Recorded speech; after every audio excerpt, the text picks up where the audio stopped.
Hi, எல்லாரும் சந்தோஷமாக இருப்பீங்கள்னு நினைக்கிறேன். இன்றைக்கு எங்களோட வீட்டில் சண்டே ஸ்பெஷல் சிக்கன் பிரியாணி செய்த நான் அதைத்தான் உங்களோட பகிர்ந்து கொள்ள போகிறேன். பிரியாணி செய்கிறது அப்படி ஒரு ஈஸியான வேலை. பிரியாணிக்கு தேவையான எல்லா பொருட்களையும் ஒழுங்குபடுத்தி வச்சாலே ஈஸியாக செய்து முடிக்கலாம்.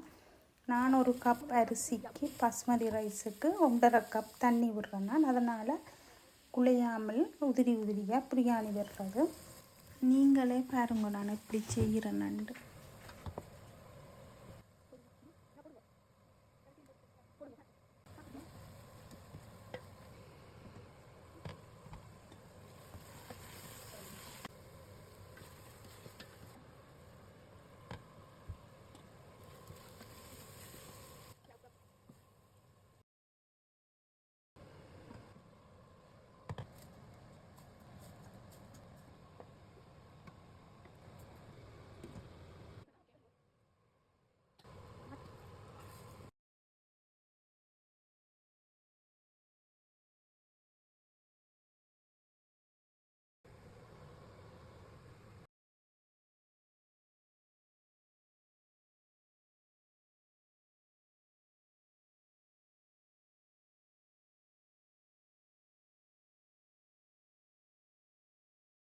இதோ சுவையான ஈஸியாக செய்யக்கூடிய சிக்கன் பிரியாணி ரெடி.